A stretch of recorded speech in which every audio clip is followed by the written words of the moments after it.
Welcome to our guide on how to use a lift.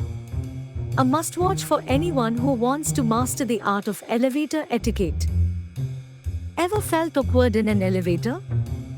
We'll start by discussing proper etiquette.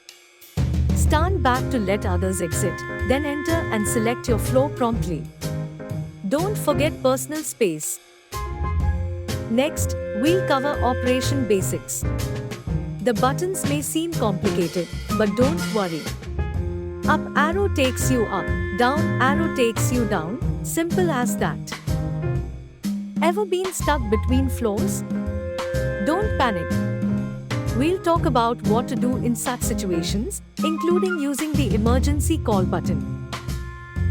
We'll also discuss accessibility options.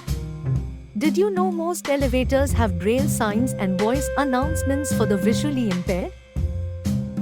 Lastly, we'll touch upon lift safety.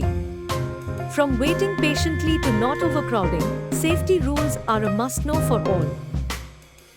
Tune into our guide and become a pro in how to use a lift.